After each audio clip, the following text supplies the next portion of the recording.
Assalamualaikum warahmatullahi wabarakatuh. Waalaikumsalam warahmatullahi Jumpa wabarakatuh. lagi di ruang Bacarita Malut Pos. Kali ini mungkin tamu kita sudah tidak asing lagi, yaitu Bapak Wali Kota Ternate, Pak Dr. M. Tauhid Sulaiman. Assalamualaikum Pak Wali. Waalaikumsalam warahmatullahi wabarakatuh. Hari ini macam agak sibuk begitu walaupun di hari Sabtu Pak Wali. Iya, jadi hampir setiap akhir pekan saya di Kota Ternate selalu ada acara, selalu acara dari masyarakat, baik itu hari Sabtu maupun hari Minggu. Dan dalam beberapa saat sebelumnya saya baru menghadiri kurang lebih ada 4 acara, dan sore hari ini hadir di ruang Malut Pos, podcastnya Malut Pos. Ya, Pak Wali, mungkin hari ini tolong bercerita soal tingginya biaya buruh di pelabuhan, dan khususnya di pelabuhan Ahmad Yani, dan itu mungkin menjadi salah satu faktor. Jadi dari berbagai faktor itu menjadi salah satu faktor yang menyebabkan harga barang di Kota Ternate atau Maluku Utara pada umumnya relatif dia agak tinggi. Dan memang dari keluhan dari hasil bercerita kami dengan beberapa pengusaha, ada keluhan terkait harga buruh di pelabuhan. Kalau sejauh ini Pak Wali penglihatan bagaimana? Iya, jadi tentu terkait dengan harga buruh ini dalam beberapa waktu yang sebelumnya, sekitar tahun-tahun 2020 ke bawah waktu itu, suara itu pernah dikeluhkan oleh beberapa pengusaha lokal yang ada di Kota Ternate. Dan ketika kami lakukan konfirmasi langsung ke pelabuhan melalui TKBM, pernyataan resmi mereka bahwa sejak tahun 2015 tidak ada kenaikan harga buruh. 2015 tidak ada kenaikan harga buruh. Kalau kita ikuti fenomena ini, sejak tahun 2013 angka inflasi Kota Ternate saat itu termasuk tinggi. Di 2013. Nah, kemudian sejak saya jadi sekda saat itu, kita mulai mencoba untuk mendrive pengendalian ekonomi melalui tim pengendalian inflasi daerah. Kita mulai kaji, kemudian kita lakukan beberapa kegiatan-kegiatan pertemuan, dan pertemuan itu untuk Kota Ternate adalah satu-satunya kabupaten kota di Provinsi Maluku Utara yang setiap di atas tanggal 5 bulan berjalan setelah rilis hasil inflasi dari BPS, kita lakukan rapat rutin, dan situ kita bisa melihat bagaimana kecenderungan harga yang ada di pasar, dan semua pihak saat itu juga hadir, termasuk mereka di pelabuhan. Tentu terkait dengan harga yang disampaikan tadi, setiap waktu sering kita ungkapkan, sering kita rapatkan melalui rapat TPID. Dan sebagaimana penyampaian juga dari pelabuhan saat itu, bahwa sejak 2015 tidak pernah ada lagi kenaikan harga buruh. Yang ada justru dilakukan kemudahan dalam bongkar muat. Bongkar muat ini disebut dengan dwelling time itu. Jadi beberapa hal yang terkait dengan produk-produk tertentu itu didahulukan. Misalkan cepat busuk untuk produk pertanian, atau produk-produk tertentu yang sangat rentan untuk bisa rusak dan lain sebagainya, itu didahulukan.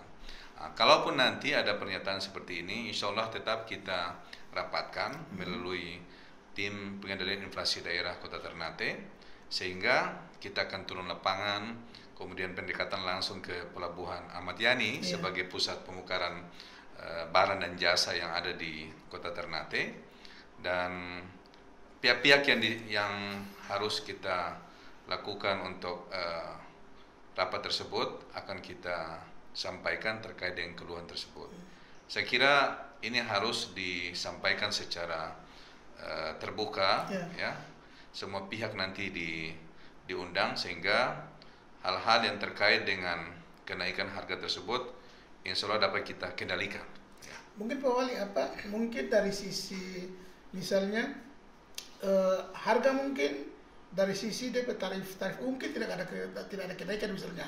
Kalau misalnya di saat, tapi kan faktanya di lapangan itu keluhan itu selalu ada dan ini sudah berlangsung lama. Apakah mungkin ada permainan di tingkat buruhnya, atau misalnya TKBM ini sudah mematok harga misalnya, tapi faktanya di lapangan itu misalnya mungkin ada buruh yang bermain sehingga harganya tidak sesuai tarif atau tidak. Buruh itu kan dikendalikan melalui TKBM.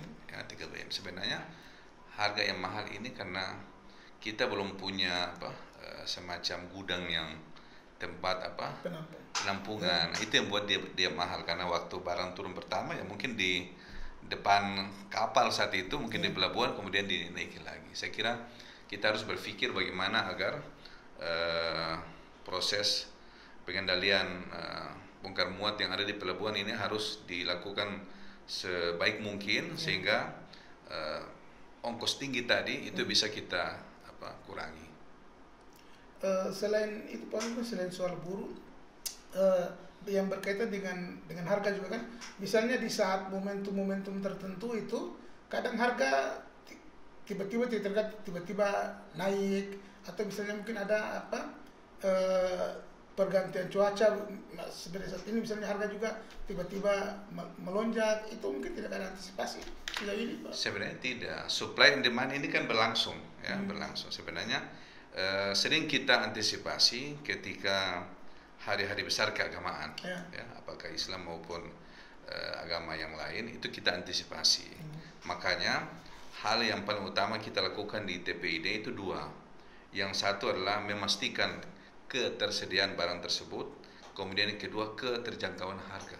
Itu yang paling kita pastikan. Makanya bagaimana kinerja dari TPID Kota Ternate itu terbukti sejak di drive tahun 2013, 2018 Kota Ternate adalah salah satu daerah yang TPID-nya berkinerja baik. Masuk 8 daerah, apakah itu kabupaten, kota, dan provinsi, dan kita mendapatkan penghargaan saat itu karena bagaimana kita secara rutin setiap bulan kita lakukan rapat.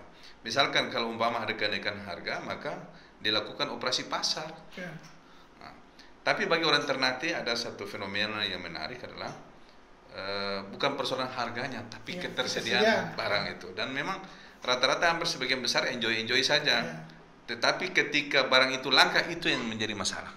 Ya, misalnya kalau yang beberapa waktu terakhir minyak goreng misalnya, itu kalau soal minyak goreng, Pak Wali penglihatan bagaimana? Apakah memang stoknya memang terbatas, ataukah ada istilahnya ada orang yang bermain di situ agar harganya bisa? Kita belum bisa menjustifikasi apakah ada permainan atau tidak. Tetapi kan mekanisme pasar berlaku juga secara nasional sampai ke daerah. Ya. Oleh karena itu yang paling terpenting adalah bagaimana pemerintah daerah lah yang lebih berkompeten, kemudian respon terkait dengan kenaikan harga maupun ketersediaan dari barang-barang yang ada. Itu yang paling utama. Makanya di Kota Ternate secara rutin setiap waktu-waktu tertentu, di saat hari-hari besar keagamaan misalkan, kita nanti mengantisipasi kenaikan harga, apakah melalui operasi pasar atau mungkin ada pendekatan tertentu sehingga barang itu tetap ada sehingga barang dapat dikendalikan. Nah, salah satu contoh yang kita agak kurang di pasar itu adalah gudang penyimpanan. Itu yang menyebabkan produk kita itu kadang-kadang mahal itu. Oleh karena itu saya memberikan ruang seluas-luasnya kepada pengusaha lokal ya untuk investasi cold store supaya kita bisa menyimpan barang tersebut dengan waktu agak lama sehingga harga tetap terjangkau. Itu yang mungkin kita dorong ke depan. Ini kan sehari dua masuk bulan Ramadan, Pak Wali, kira-kira TPD atau Pemkot sendiri sudah menyiapkan langkah-langkah? Ada, semua selalu ada, karena di dalam tim pengendalian inflasi daerah itu semua pihak ada. Ada juga dari Bank Indonesia, kemudian ada juga dari SKPD teknis, termasuk juga di Provinsi Maluku Utara. Tetapi secara rutin untuk Kota Ternate kita selalu mengantisipasi adanya kenaikan harga tersebut. Utamanya, yang paling utama adalah ketersediaan barang itu yang paling kita jaga. Karena ada di beberapa distributor besar kita yang selalu kita tanya bagaimana ketersediaan barang, kemudian harganya bagaimana. Itu kita selalu tanya di distributor besar yang ada di kota Ternate. Tapi untuk ketersediaan barang relatif ada, jaminannya selalu ada, ya termasuk beras, ya. Kemudian sembako, dan kita lihat situ. Misalkan contoh, ketika rilis dari TPID, ada beberapa kecenderungan kenaikan harga. Nah, kita melihat situ misalkan produk makanan, olahan dan lain sebagainya, atau mungkin ikan. Yang lucunya kadang-kadang Ternate ini daerah ikan mahal. Ikan mahal. Nah, ini yang harus kita antisipasi. Jadi di mana yang ada kecenderungannya naik, di mana yang ada kecenderungannya berkurang, itu yang kita antisipasi. Kalau misalnya soal apa, kan relatif produk-produk misalnya atau bahan dapur lah, itu kan relatif sejauh ini orang masih bergantung di daerah-daerah misalnya di Manado, di Surabaya dengan daerah-daerah lain. Apakah tidak ada langkah-langkah yang minimal di Ternate ini dia bisa menghidupi orang Ternate lah sendiri dari produk itu? Begini, sebenarnya sudah beberapa tahun yang lalu pasokan tersebut tidak lagi kita datangkan dari luar Provinsi Maluku Utara, justru yang kita dapatkan di kabupaten kota yang terdekat dengan kota Ternate, di regional Provinsi Maluku Utara. Kita berupaya agar uang itu cukup beredar di Maluku Utara, tidak harus sampai keluar. Makanya kabupaten tetangga seperti Halmahera Barat, Tidore Kepulauan yang paling terdekat, kebetulan dengan Ternate adalah ada punya perjanjian kerjasama segitiga emas. Kita berupaya agar beberapa produk tertentu itu bisa disuplai dari kabupaten terdekat, sehingga kontribusi ekonomi yang ada di region ketiga wilayah tadi itu bisa bergerak paling terdekat dan uang tidak perlu harus keluar sampai di luar Provinsi Maluku Utara. Kalau soal segitiga emas sendiri pokoknya sejauh ini jalan, perkembangan macam kurang terdengar gitu. Oh, jangan dilihat dari faktor-faktor tertentu, tetapi beberapa faktor yang sudah kita kesepakati itu berjalan. Nah, salah satu dukungan yang akan kita lakukan paling penting itu di saat kegiatan Sel Tidore. Beberapa hari ke depan. Itu apa boleh nanti? Kontribusi salah satu bagaimana kita membantu Tidore Kepulauan, memberikan kontribusi untuk mendukung agar kegiatan sel tersebut bisa berjalan maksimal dan semua mendapatkan manfaat. Ternate mendapatkan manfaat, Tidore mendapatkan manfaat, dan kita memberi peluang mungkin Halmahera Barat juga mendapatkan manfaat, termasuk Sufifi. Itu kerjasama segitiga emas itu realnya di mana Pak Wali? Ekonomi. Jadi tiga hal yang kita dorong: Kementerian Pangan, energi, kemudian ekonomi. Itu sejauh ini kita jalan. Kalau di apa nanti, kalau yang di Sel Tidore apa Pak? Nanti pariwisata. Ditonjolkan. Pariwisata. Pariwisata itu untuk pariwisata bisa didapat di Tidore, kita juga dapat kontribusi. Termasuk suplai bahan makanan ketika ada orang datang ke Maluku Utara, masuk pintu masuk Ternate, harus singgah dulu. Pasti Ternate akan mendapatkan keuntungan. Jadi kita punya kepentingan besar terkait dengan proses kerjasama yang telah kita lakukan. Jadi untuk apa Poli? Kembali lagi tadi soal apa buruh Poli. Misalnya kan di patokan harga tadi yang sempat saya sampaikan tadi, itu kan per kubik itu kan sudah diatur itu di TKB.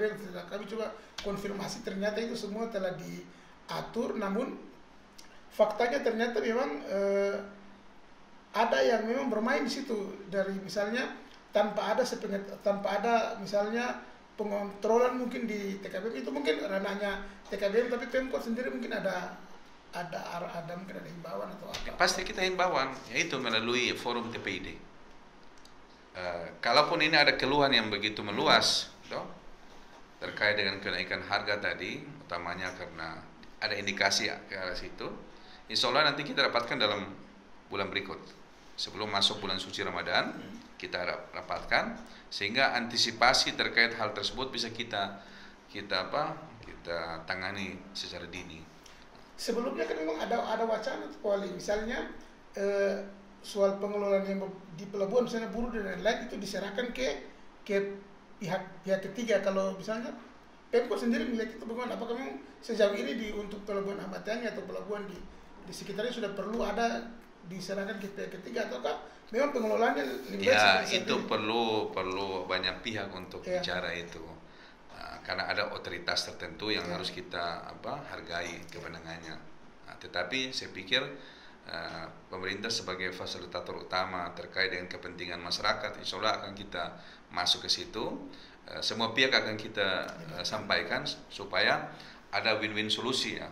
Harga tidak terlalu mahal, kemudian supply barang termasuk barang dan jasa tetap berjalan sebagaimana yang diharapkan. Apalagi kan di Ternate sudah dikenal sebagai kota jasa dan perdagangan. Kalau misalnya hal-hal ini tidak diantisipasi atau tidak disolusikan, akan juga berdampak pada sektor ekonomi yang lebih luas di. Iya pasti kan biaya tinggi itu pasti kita akan berpikir sampai ke situ. Tapi insya Allah kita melalui saya insya Allah nanti kita dapatkan dalam TPD berikut, kita minta keterlibatan semua pihak supaya hal-hal dengan yang bisa saja dilanggar oleh oknum tertentu lah bisa kita sampaikan supaya ada upaya untuk dikendalikan. Yang terakhir Pak Wali, ini kan sejauh ini pemerintah, misalnya di pemerintah pusat sudah ada upaya untuk melakukan pemerataan harga gitu, misalnya barang satu harga gitu, misalnya di Maluku Utara itu semua harga itu sama. Saya lihat itu misalnya di Morotai dan ada beberapa daerah lagi yang sudah mulai dorong ke arah itu, karena itu juga memanfaatkan tol laut dan lain sebagainya. Di Ternate sendiri Pak Wali sudah ada pembahasan ke arah itu. Daerah mana yang sudah lakukan? Kalau yang terakhir perkembangannya di Morotai. Sudah ada keputusan pemerintah daerah? Sementara masih dalam kajian. Setahu saya yang satu harga itu hanya bahan bakar, semen, mungkin minyak goreng saat ini ya. Kalaupun nanti itu menjadi kecenderungan tren dalam rangka untuk menjaga barang, utamanya harga, kemudian ketersediaan barang, insya Allah kita akan lakukan itu. Kalau itu memang sebuah solusi yang harus kita ambil. Tapi Pemkot sejauh ini akan bertindak tegas Pak, kalau misalnya ada indikasi permainan-permainan itu. Pasti, ya. Saya minta pihak-pihak terlibat, pihak-pihak berwajib juga ikut mengawasi. Terutama misalnya kan sejauh itu. Ada Satgas. Oh ya Satgas. Ya. Terus mendengar informasi misalnya kalau yang khususnya soal minyak goreng misalnya itu kan di retail-retail yang ada ini ada informasi katanya ada yang sengaja melakukan penimbunan agar bisa memainkan pasti harga. karena aturan, dan saya kira Polda juga sudah menghimbau agar tidak ada yang berpermainan harga, menimbun dan lain sebagainya.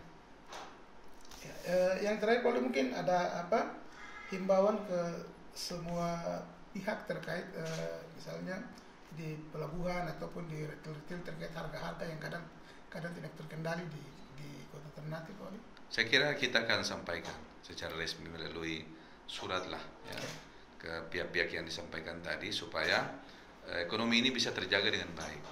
Kemudian masyarakat juga bisa tetap enjoy dengan keadaan ekonomi saat ini, walaupun kita tahu bahwa pandemi ini sampai saat ini belum mereda, sehingga upaya kita untuk mendorong agar kebangkitan ekonomi insya Allah tetap terjaga. Saya kira pemerintah punya kepentingan besar dalam rangka untuk bagaimana agar masyarakat ini tidak resah terkait dengan kenaikan harga-harga yang ada di pasar. Walaupun pandemi orang di Maluku Utara hasil BPS terakhir kemarin tetap menjadi provinsi yang bahagia. Iya, begini, karena kita tahu bahwa untuk pertumbuhan ekonomi di Maluku Utara, Papua dan Maluku Utara termasuk daerah yang pertumbuhan ekonominya bagus. Tapi itu hanya di sektor pertambangan. Saya kira Ternate pasti mendapatkan berkah tertentu, meskipun Ternate sebagai kota jasa, tapi sebagian besar pintu masuk untuk menuju pertambangan harus melalui Ternate.